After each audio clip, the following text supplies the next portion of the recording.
Welcome to the Positive Sports Podcast. I'll be your host this afternoon, Ed Montana. Alongside me today, the recently released from Twitter jail, a free man to tweet as he wishes, once again, within the confines of Twitter rules, my brother Alex. Alex, how are you? Glad to be free. Is it good to be a free man? How does it feel? I don't know if I'm really that free though. I You're feel like Twitter is just waiting to pounce on me as soon as I make the wrong move. Well, look, if you don't check in with your probation officer, you're not allowed to carry a weapon, get high, things like that. You got to stay within the laws. Yeah, it should be good, right? If you can manage that, you should stay out of Twitter jail. I'm just waiting for Twitter to, put me back in there, man. Is there anything more scarier as a dad or a parent than your 9-year-old asking you a question? Of the opposite sex, yes. Right? So, like, for us dads, when your daughter comes and asks you a question, scary as fuck. So, when you're a mom, when your son comes and asks you a question, scary as fuck. So, I'm on my way here with Brooklyn, right? As you can see, I brought her. Right. And we get in the car, and we don't even get to, like, the first traffic light. And she asked me, I'm going to ask you a question that I haven't asked you before. And I'm like, oh my God. So my mind now is racing faster than what she can possibly ask me the question, right? So you're trying to come up with the right sex yeah, talk, exactly. everything. So I'm thinking, I'm thinking, I don't know where I'm trying to think real fast what kind of question she could I'm she could throw at this point. And so I'm like, is she going to give me the question right away, or is she going to set me up, right? And she's like, is Eric going to be there? And I'm like, I don't know. I'm sure he is. And then she's like, well, maybe he's got baseball practice. I'm like, I don't know. I'm like, I don't think so, because we're doing the pod. And so she's like, I want to play the Wii with Eric. And I'm like, well, just ask him. And he's like, well, and she said, well, the last couple of times he's been kind of grouchy. And I'm like, okay. I'm like, could be, but I'm like, just ask him, I mean, it's worth a shot. And she's like, and then she asked me, you think he hit puberty? Oh my God. And I damn near crashed. I swear, bro. And I'm like, possibly? I'm like, what do you say? I have no idea. Like, did she explain to you what she meant by puberty? No, I didn't want to ask. I don't want to explain. I don't want to know how you got the word. Nothing. I'm like, I don't know. I don't know right now. I didn't know then. So yeah, that was my ride here. Holy that's incredible. I'm like, I mean, that could be if he's grouchy. It could be. I mean, but I don't know how to answer that question. I'm still going through puberty because I'm still grouchy all the time. Just kidding, folks. Yeah, so that was kind of scary. Yeah, that would scare the crap out of me too. Like, how do you answer that? Yeah, right? well, I was not expecting that at all. So there goes our non-sports segment of the day. Good grief! I don't even know where to. I know what we want to talk about, right? We want to talk about sports, but I don't know where I want to go first. So that's just. Speaking of puberty. Oh God! Great. Look what I started. It feels like the Rockets are going through puberty, right? They've hit this growth. Do you like that segue? Yeah, that's good. So we're going right into the NBA because we haven't talked. Well, James Harden definitely has hit puberty because that beard. And then some, right? So into the NBA we go. The Rockets started off slow. Very. Looked infantile in those first 10, 15 games. Have really turned it around and are looking like a team to contend with, mainly on the back of just an incredible run of scoring by James Harden. Yeah. The question is, have they matured into the playoff team that we think they can be? Do you think they have? No. As great as Harden has been, I mean, he seriously could be MVP as of now. Oh, yeah. I mean, for what he's done. And the reason why I think he deserves to be in the MVP talk right now is, I mean, the rest of the team is a big question mark, I think. You got Capella out. Chris Paul, I think, is coming back tonight. PJ Tucker has been the only other bright spot, really, on that team. I don't think they have a complete team to really compete. You know, as much as I like the Rockets, and I was high on them before the season started, I didn't expect them to win as much as they did last year for obvious reasons. Last year was, I thought, a record-setting year for them.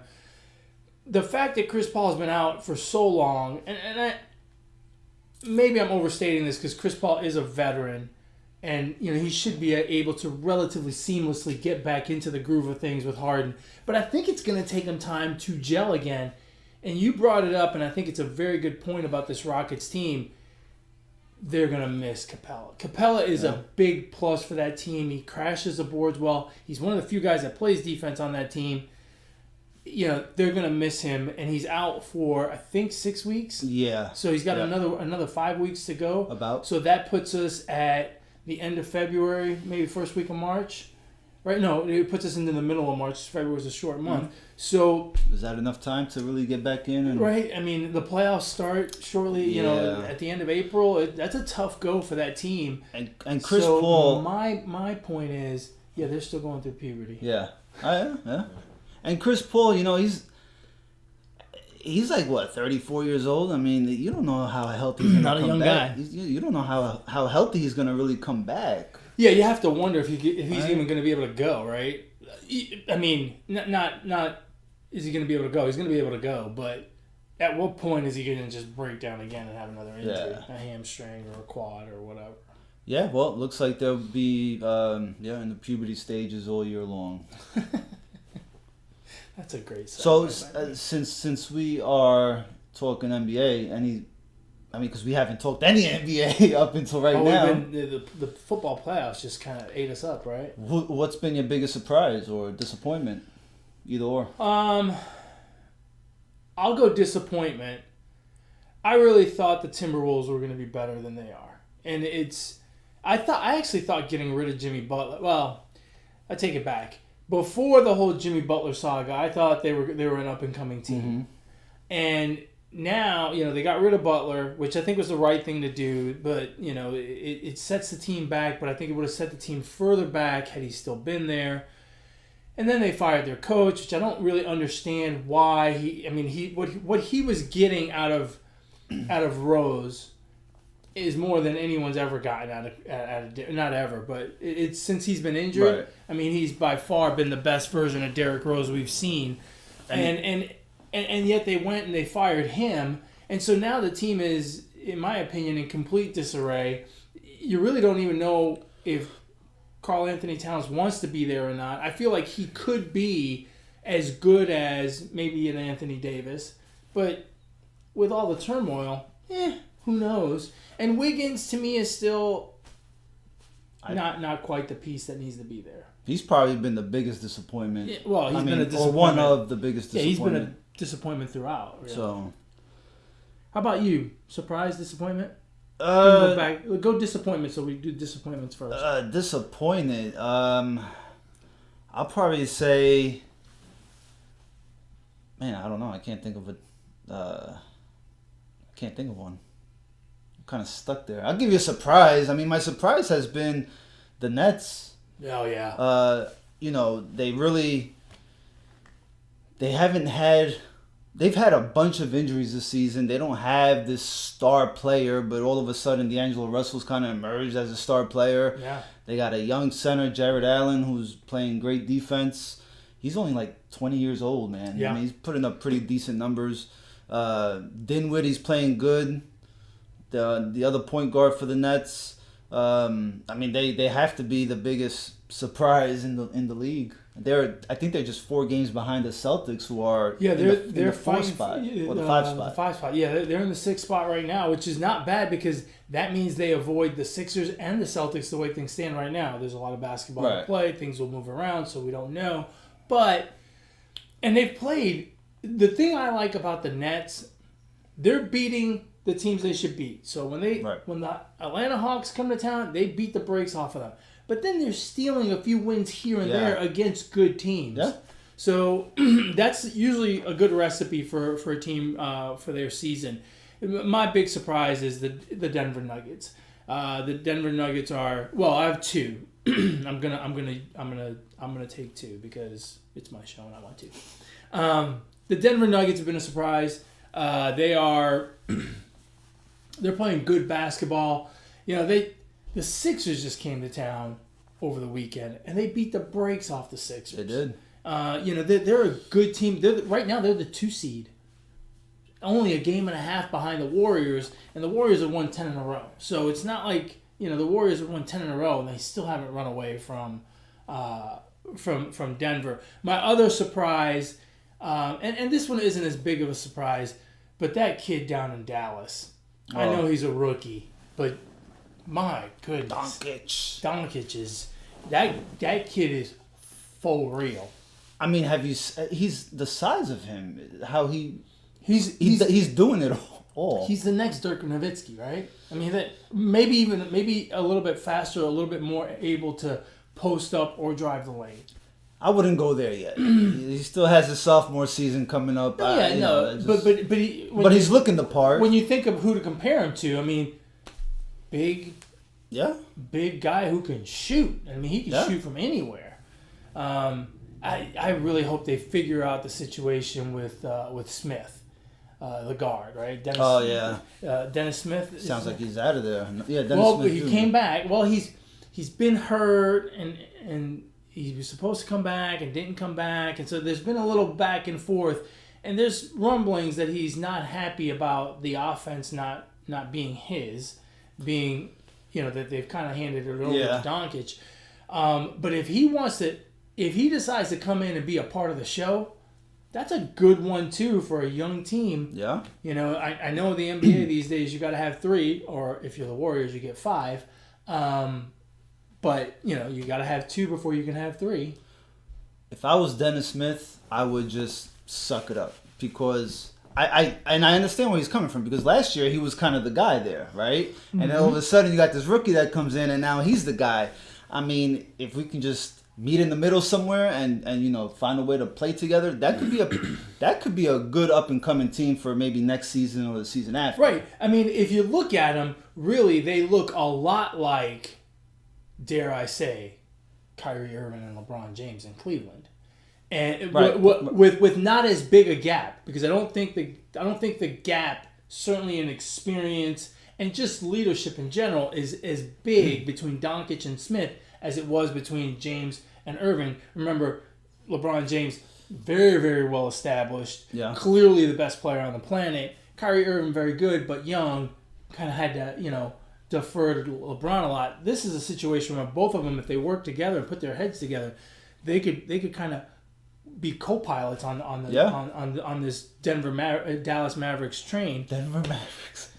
A little relocation happened. Little mesh. Mesh, right? I'm talking about working together, man. Just like you and me. That's right. Positive Sports Podcast. We work together. Exactly. Ugly, handsome. That's we right. work together. Yin and yang. Absolutely.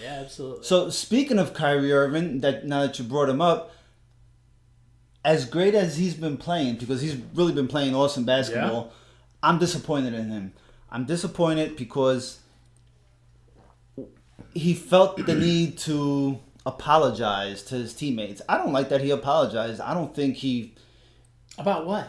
About, I think a week or 2 ago, I guess there was a play drawn up late in the game and, it wasn't executed properly, so they lost the game. It was a close game, maybe against Dallas or Memphis, I can't remember, and he kind of called out his teammates.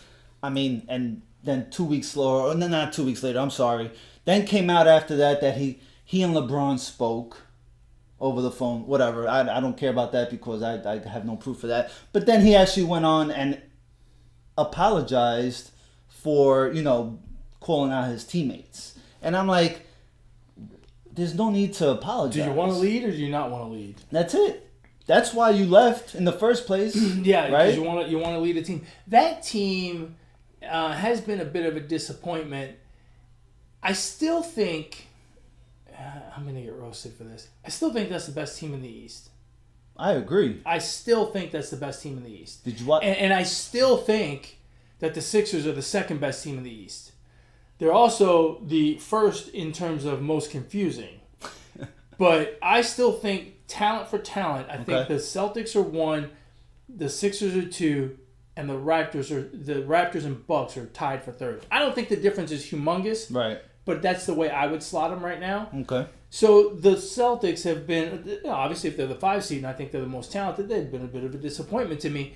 They're still trying to find their way. It's amazing how a good run last season without their 2 stars or without their 2 biggest names takes adjusting to when they come back. I find that very incredible, but it's very much a problem. And it's a problem on the defensive end.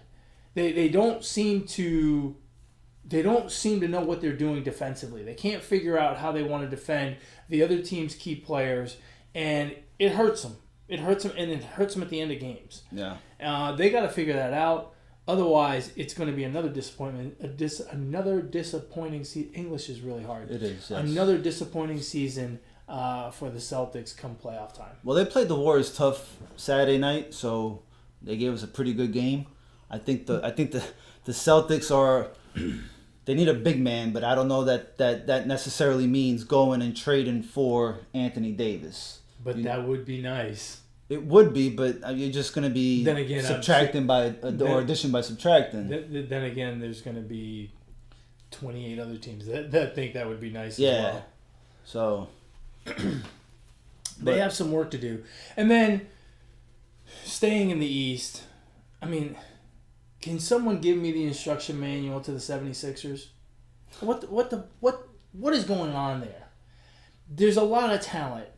When Embiid and what's his face? Ben Simmons. Simmons, right? I can't believe I just blanked on that. But when Embiid and Simmons are on, they look unstoppable. I mean, they look unstoppable. And then there are times where, who are these guys? What are they doing?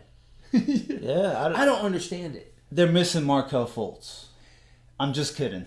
I mean, that might. You know what the Sixers really need to do is trade Ben Simmons, and that's probably not the most popular take. For who? For someone that can shoot. Yes, you have Jimmy Butler. I mean, you can get another point guard. Oh my God, I forgot about Jimmy Butler. That's another problem there. In my opinion, that's a problem. Yeah, I mean, but the fact that Ben Simmons can't shoot the ball at all, I think poses problems for them late in games. It's an option. It's another option that is nice to have. I mean, you can go out there and get another point guard that is probably not going to be as good as passing as Ben Simmons for a 6'10" guy, but I mean, you can get another point guard. That can shoot the ball. I guess. But Embiid is a beast. He's I'd say the best center in the game right now. I mean, he's that good. He's having a great season. He is having a great season. I don't know that he's better than Anthony Davis. I wouldn't. Don't get me wrong. I wouldn't. Forward. I wouldn't kick either one of them out. He's a power forward. Anthony Davis. I think they have him listed as power forward. He's a power forward. He's a center. He's a center. Not officially. He's a center. But yeah, he's having a great season. I think I would rather have Anthony Davis than Joel Embiid if I had my choice. But if I got stuck with Joel Embiid, I think I'd be okay. Yeah. He's having a great season. I think he's going to be a great player. The other guy who's been a disappointment is DeAndre Ayton down in Phoenix. He's done nothing. I have no idea what he started off kind of hot, I think, because I remember seeing his name in box scores, but other than that, I don't. Does he still play for the Suns? I don't. What are the Suns doing anyway? They have a mess. They're one of the hottest mess teams. What is wrong with them though? Because they've got players that are talented. They got a decent young team. Yeah, but they play like trash. I don't think they have a sense of direction. I mean, I'm talking like coach and I guess front office and all that. I guess. I mean, they are the worst team in the West. I'll give you at 11-40. Real quick, I'll give you my biggest disappointment and surprise at the same time. Okay, it's the same team. Go ahead. The Thunder. Disappointed with the Thunder? Russell Westbrook. He hasn't been himself so far this season. Don't get me wrong, he's putting up the numbers. His stats look very good, but he hasn't been shooting the ball very well. No, he hasn't. But he still is leading his team to a 30-18 record, Yes. 3 seed in the West. And I think that's pretty good. But they've been a surprise at the same time because I'm more surprised than disappointed with them. Yeah. I mean, I agree with you. Russell Westbrook is not having the same caliber season he had last year or the year before. But I also think he's kind of changed his game a little bit. He's allowing Paul George to be a more central figure in the offense. And I think he's working hard to get everyone involved and to have the entire team,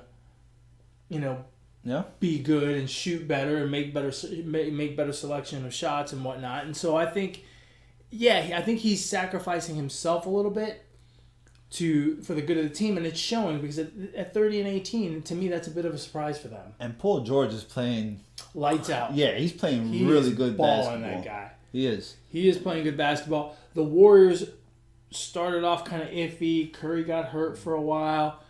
But then all of a sudden... What did they start doing? Playing... chess. Not checkers. That's right. Boogie Cousins came into the lineup, and all of a sudden, man... all of a sudden, we've forgotten all the drama about That's Green right. and KD. I'll tell you what. He's been a little bit of surprise. I know he's only played like 4 games, but he's out there making some no-look passes, running the ball, like, you know what I'm saying, fast breaks. I mean, he really looks like he's having fun. He's a little he needs to get in shape a little more, play in shape, but he doesn't look that rusty at all. No, not at all. I was surprised. Yeah. And the injury he came off of, an Achilles injury, was a pretty serious injury. Yeah. He has looked good. My problem with the whole Boogie Cousins thing is when it goes south, it's gonna go south fast and hard because you can't have south. What do you mean? Like they start losing games, or they just they're gonna implode. Kaboom! They're gonna implode. So you're talking about locker room? Yeah. Look, we had the dust up earlier this year between Green and KD. Yeah. I think KD can be a little bit of a hothead. Draymond Green very obviously can be a hothead. No. And then adding another potential head case in there, it's a little scary. Like if they make it through this season and just kind of smooth on through the West and win the championship, you got to really take your hat off to Steve Kerr. That's exactly what I was gonna say. He is the man with the iron. Because he can unwrinkle it all. The guy's played with Dennis Rodman. Okay? So he knows how to handle a head case. True. Maybe not 3, but Steve Kerr, I don't think sometimes he gets the credit that he deserves. I understand they have the 5 All-Stars. I totally understand that. But it's Steve Kerr's job to make changes, call timeouts, change lineups.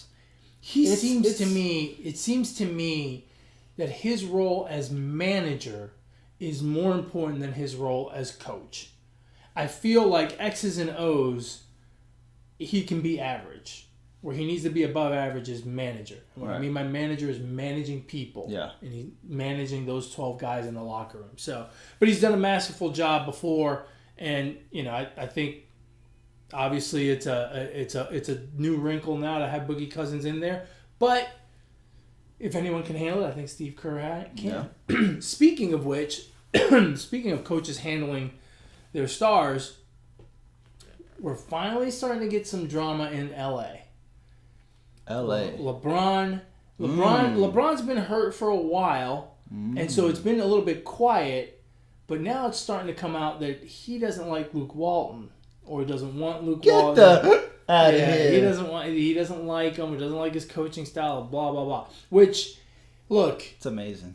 If he didn't respect Blatt. He respected Tyronn Lue because that was his buddy. He didn't respect the other guy, Mike Brown. Mike Brown, who I think is a very good coach. Yeah. It was only a matter of time, in my opinion, before this happened, and here we are.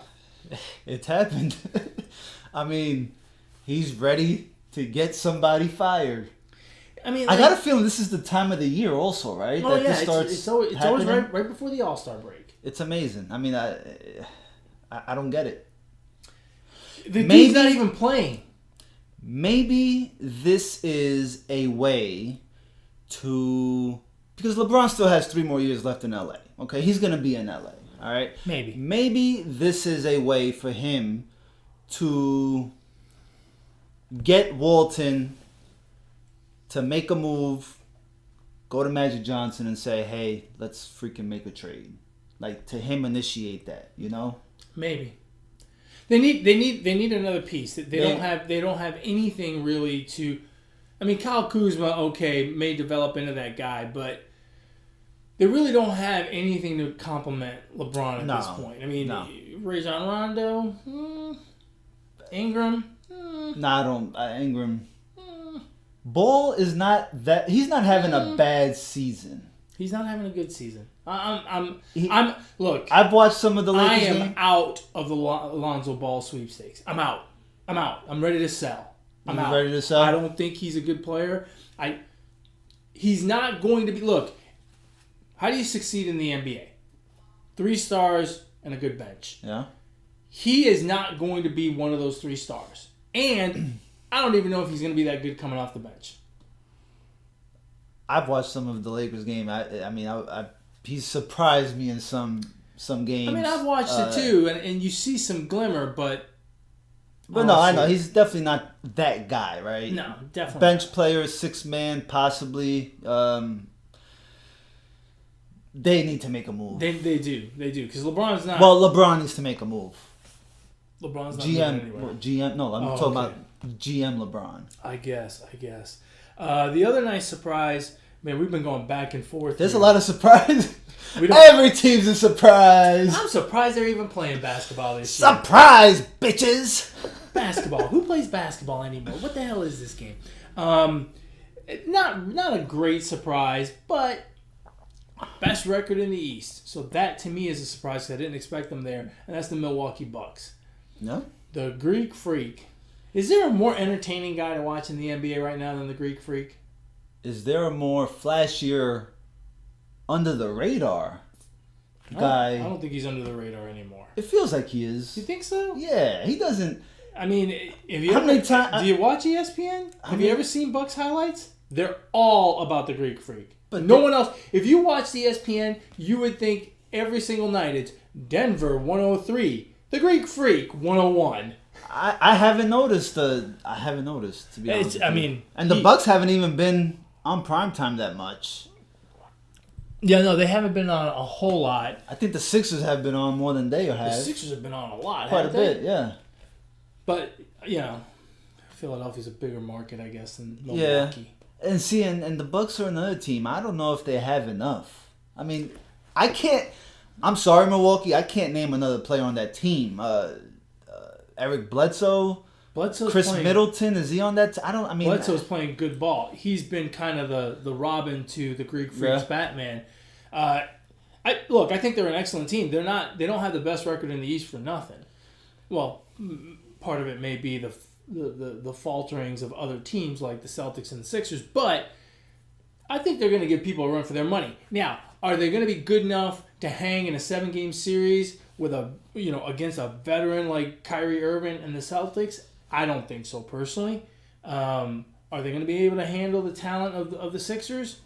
I don't think so. Can they beat the Raptors? Yeah.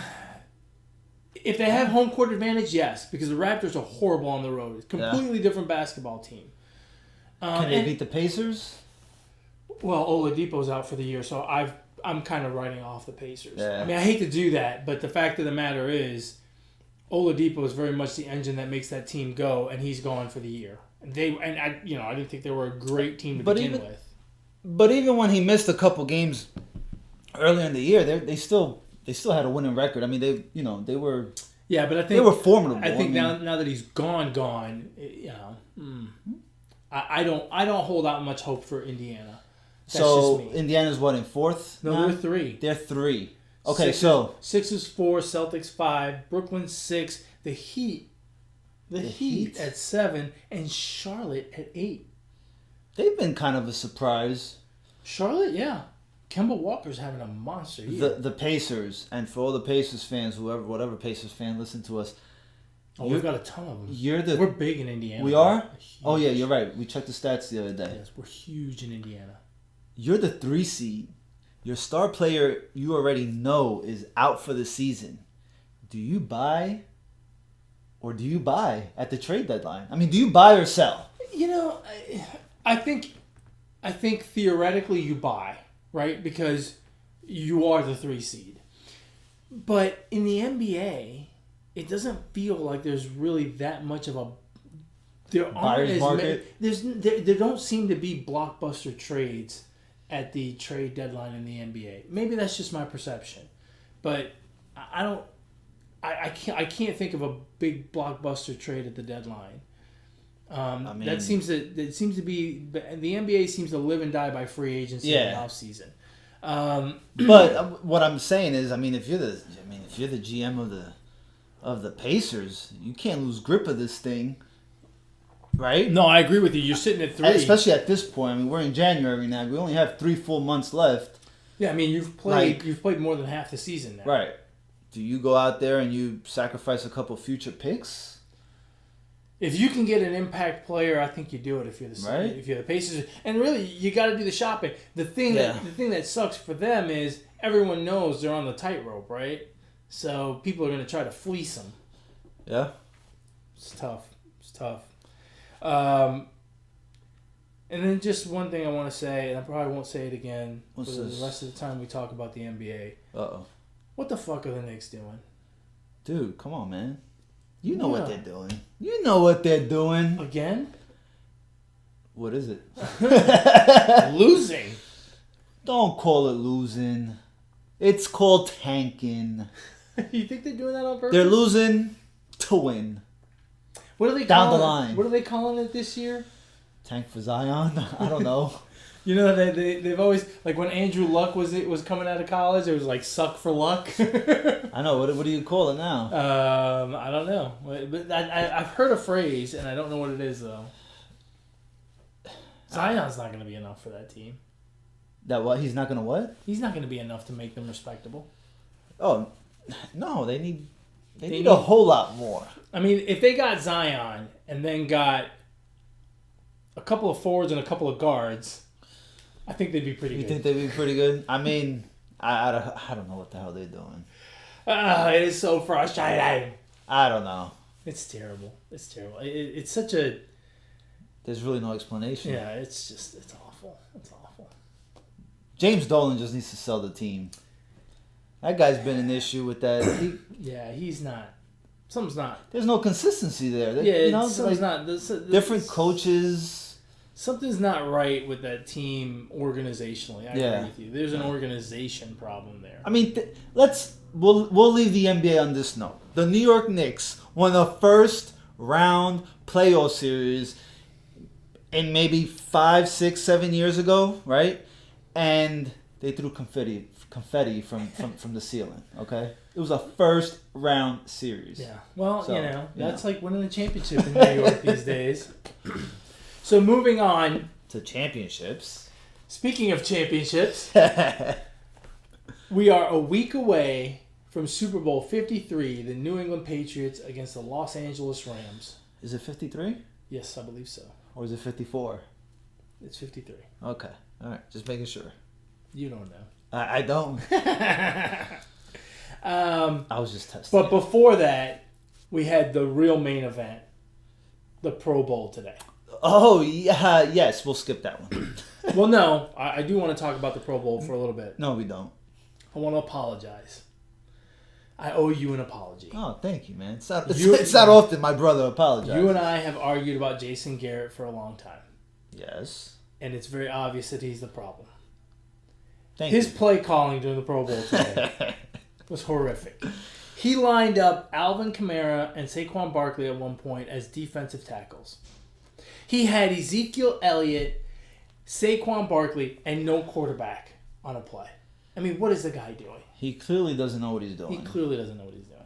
And if I was like the GM of the Saints and the Giants, I would go down there and beat Jason Garrett's ass for putting Kamara and Saquon Barkley on defense. I mean, first of all, seriously, first of all, if you're the Cowboys, do you not give Ezekiel Elliott an extra $500,000 to not go down to Hawaii? That guy's your franchise, or pretty much your franchise.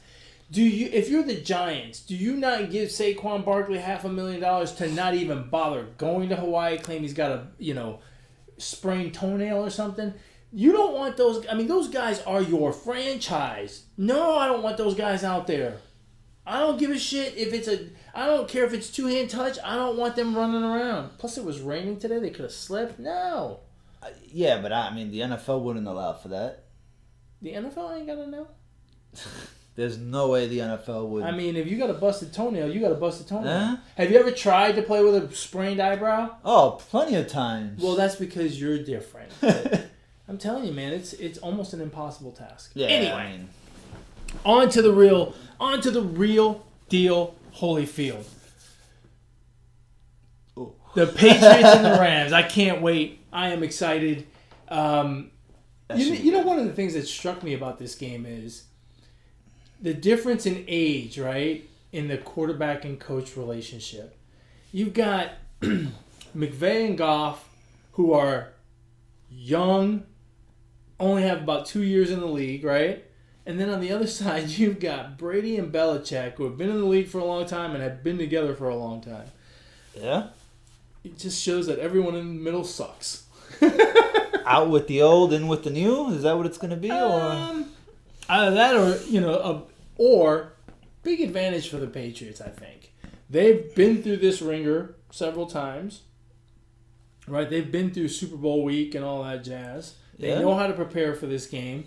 They, and is there a I said this before the Kansas City game, is there a better coach to deal with a young quarterback? Now, the difference here is the Rams can run the ball. If Gurley's healthy, he's a beast. C.J. Anderson has been a beast over the last 2 or 3 weeks.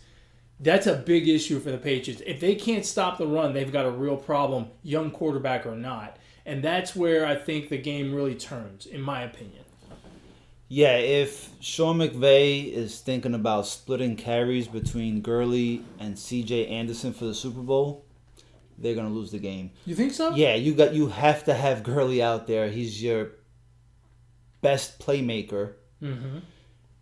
MVP last year? Who won MVP last year?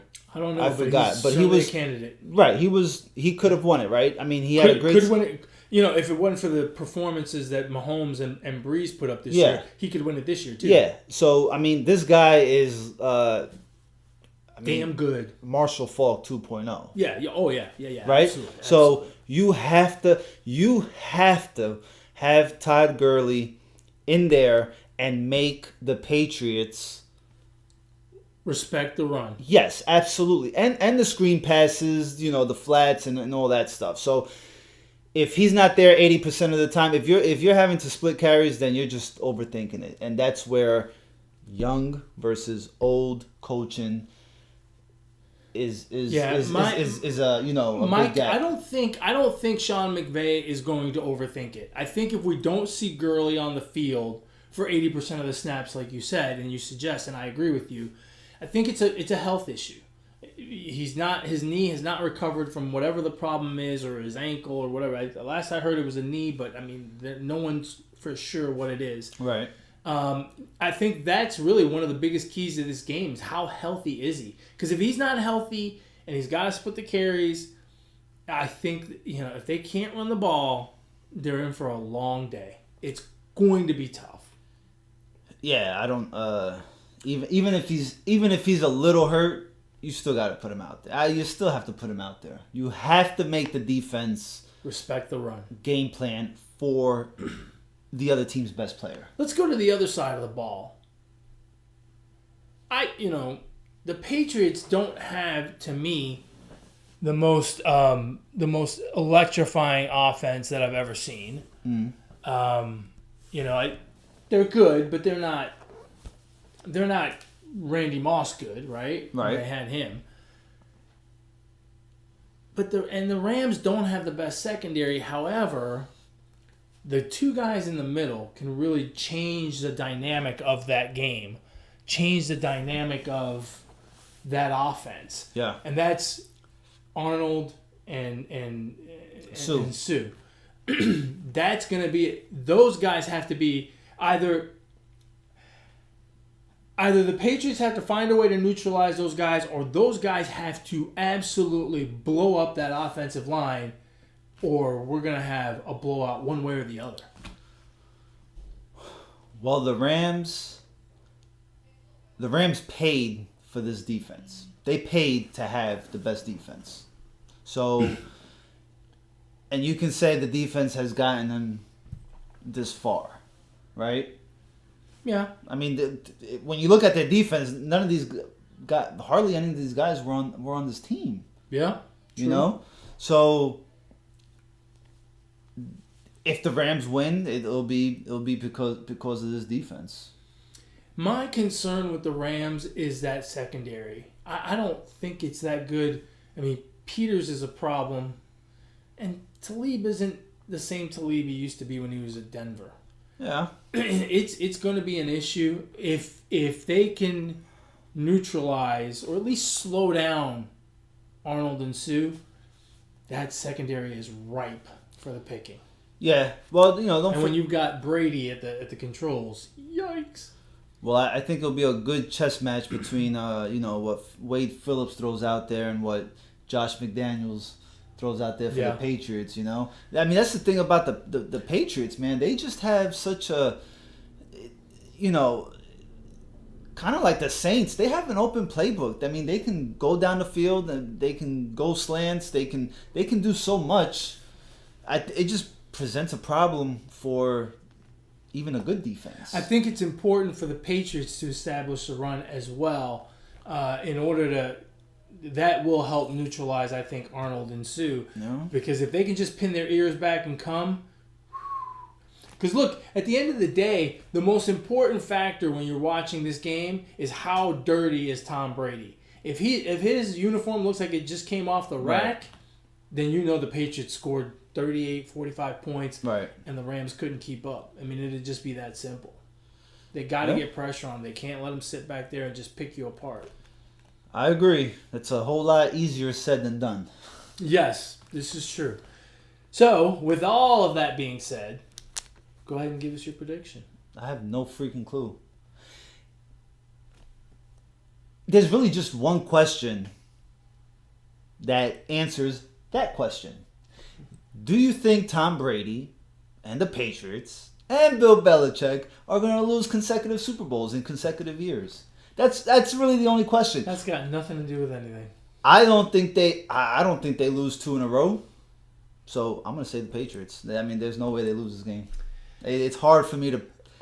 I picked against them so many times during the playoffs, during the season, but I just don't see them losing 2 Super Bowls in a row. That is the silliest reason to pick the Patriots, but you are correct. No, it's not. Yeah, it is. It's got nothing because it's got nothing to do with this game. What happened last year happened last year. This game is played this coming Sunday, and it's got nothing to do with what the Eagles did to them last year. Right, but this is the most important game of their season. Right, but what happened last year is irrelevant. No, it's irrelevant for the Patriots. Right, and it's irrelevant to the Rams.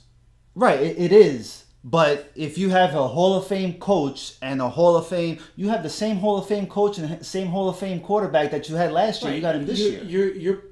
But my point is, what you're doing by saying that is you're playing the odds, right? You're saying odds are that a Hall of Fame coach and quarterback are not going to get snuffed 2 years in a row. And what I'm saying is, I'm thinking about the X's and O's of this game. And what I'm telling you is, I think the Patriots blow them out. And I'll tell you why. I think they will find a way to neutralize Arnold and Sue. I think they will find, and I don't think Gurley's 100%. I think the Rams will not be able to run the ball and will struggle on offense. And unless there's a barrage of turnovers somewhere, I think the Patriots win this and win it easily.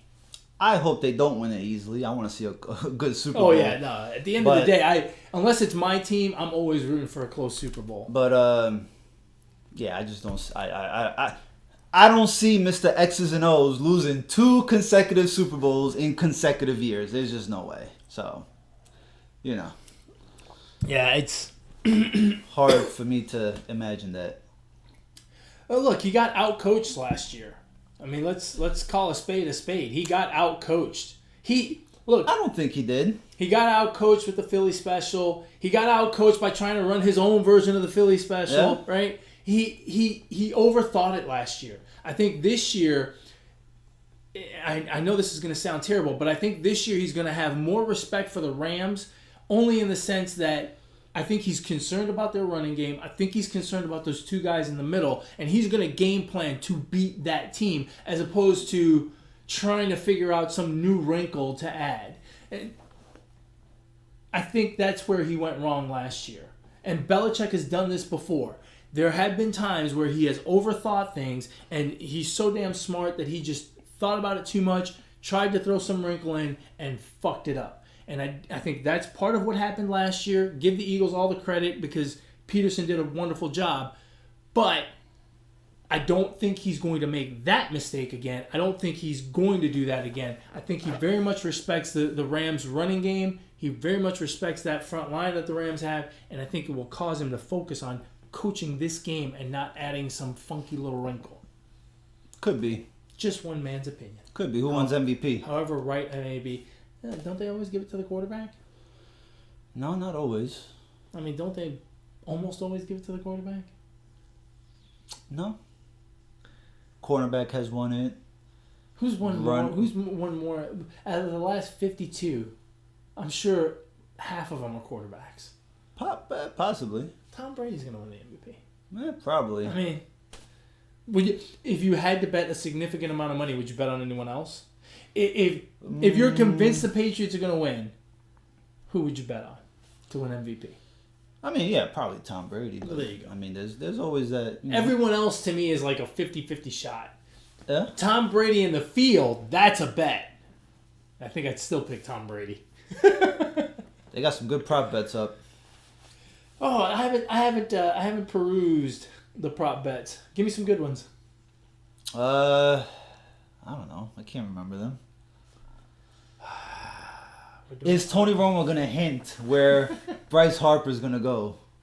Oh my God! We are 2 weeks away from pitchers and catchers reporting, and these 2 fools haven't figured out where they're going yet. Did you see though? Bryce Harper said maybe Tony Romo Tony Romo was calling like every play before it happened. Tony Romodastris. Yeah, and so Bryce Harper tweeted at him and said, maybe Tony Romo can tell you where I'm going. I think he's gonna drop a hint. He might. I mean, who knows? That should be a prop bet. Yeah. I'm amazed that those 2 guys are still hanging around. And I mean, and not only do we not know where they're going, we haven't even really gotten a whole lot of info about this, that, or the other thing, or offers, or nothing. It's been quiet. This is the quietest offseason with such big names I've ever seen in my life. This has to favor the Yankees, right? Because it seems like they're being lowballed to what was expected for them to make. Yeah. Seems like the Yankees are like just waiting to make an offer to Spring training? No, they're just waiting to make an offer to them. Come in and steal them both? I don't think both, but definitely I think Harper more than Machado. Yeah, I think that's kind of what I think as well. I think they have more interest in Harper than Machado. Yeah. But, I'm amazed. Who knows? I'm pretty sure once the Super Bowl is over, we'll start hearing maybe a week after where they're going. A week after pitchers and catchers report? Well, they're not pitchers or catchers. They're third baseman outfielder. I understand that, but it is incredible. It's incredible to me that at this point we still don't... I mean, these things are usually wrapped up by Christmas. Yeah, but these guys don't need spring training. I mean, they're the best players on the planet. I mean, I'm not saying that they... I'm not saying that because they need spring training. I'm just amazed that it's taken this long. I want to know! I like it. Do you? Yeah, I do. I don't mind it. Well, give us something to talk about when we do next week's episode of the Positive Sports number Podcast. 61. That's right, number 60 today. You got a famous number 60? No. This episode, damn it. Go check it out on YouTube, Podbean, iTunes, and Google Play. Like, subscribe, comment, all that good stuff. Thumbs up. Give us a thumbs down, too. Let us know how you feel. Yeah. Seriously. Right? Yeah, and if you want, you can even let us know by emailing the show. Email the show at positivesports10@gmail.com. Positivesports10@gmail.com. You can let me know personally on Twitter at eMontana21. You can let this guy know where. Try on Twitter at Brooklyn Gaucho 1. Ah, he's moved up to 1. You could try Brooklyn Gaucho 8. Or just Brooklyn Gaucho. Or just Brooklyn Gaucho. Just try them all. Write these down. Go ahead. I'll give you a second. Write these down. Just hit every Brooklyn Gaucho you can think of. I am going to trademark Brooklyn Gaucho one day. At this point, you should. I really should. And I'm seriously considering it. Yeah. Do it. Damn it. Do it. Okay, so neither one of us have a famous number 60. Oh well, sorry, famous number 60s out there. I'm trying to think of a football lineman, right? Because that's what. How many football linemen? What other 60s would there be? I guess in hockey the big numbers have become popular. What about? No, I don't think he was number 60. I don't think he was. I was gonna say Nate Newton. No, he was 63 or 62. Damn. Okay. Close. I don't think he was. Close. All right. Save that for the next. Yeah. You got a shout out? My shout out goes to Keith One-Time Thurman. 29 fights. No. I fucked that one up. 29 fights, 29 wins, 22 by knockouts. He defeated Luis Esposito last night. If you caught him on prime time, it came on during what? What's so funny? His name? It was Josecito Lopez. Not Esposito. I'm like, Josecito, that wasn't it. Why the hell didn't they just name him Jose? Give him a damn man's name. Well, my guess is his name is Jose. They just call him Josecito. Josecito. Well, Josecito didn't fight too bad. But, no, that was a good fight. But Thurman, after a 2-year layoff, his last win... Almost 2 years. 22 months. His last win came against Danny Garcia at the Barclays Center on a Saturday night. And, he was dominating the first 4 rounds. And then Josecito, showed a little bit of fight. Really put Thurman on the ropes. I've never seen him, wobbly like that. And then that kind of happened for the 7th and 8th round. And then Thurman really bounced back and... showed why he's the champion and number 1 in that division. So shout out to Keith Thurman. And the best thing about that, his hand and his shoulder were fine after the fight. So because that's been his problem, has been injuries. So yeah, that last round got a little dicey because Josecito really pushed the pace. He was looking to, he knew he was behind and he needed the knock out. Yes, he pushed it pretty hard, and it was a good fight. Yeah, it wasn't bad. I enjoyed it. I enjoyed it. My shout out goes to Naomi Osaka and Novak Djokovic, the winners night before last and last night, or I guess yesterday morning and this morning, of the Australian Open in tennis. Especially Novak Djokovic, man. That guy just beat the brakes off of Nadal. Had Nadal looking like... Straight sets? Straight sets. Beat him in I think it was like 2 hours and 4 minutes. 6-3, 6-2, 6-3. I mean, just beat him like an ugly first rounder. The guy he played incredible tennis throughout. He only dropped 2 sets throughout the tournament. Nadal hadn't dropped a set until the final. So Nadal was playing well. I was jacked up and up at 2:40 this morning to watch it, and it ended up being a bit of a dud because Novak just was painting lines and really running Nadal ragged. Played an incredible tennis match, an incredible tournament. He is your new number 1.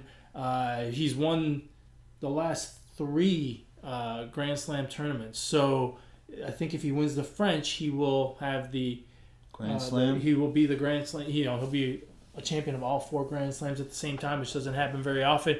Really a fantastic performance. And then Osaka. Remember, for those of you that name sounds familiar, she was the young lady that beat Serena Williams in the final of the U.S. Open back in September of last year. And no one remembers it because everyone remembers Serena Right. getting points deducted and her tirade with the referee, with the chair umpire, and all that stuff. And then even after the match, when it was all over during the awards ceremony, people were booing because they wanted to see Serena win. And this poor young lady was standing there with her hat pulled down over her eyes, crying, which I thought was an embarrassment. But whatever.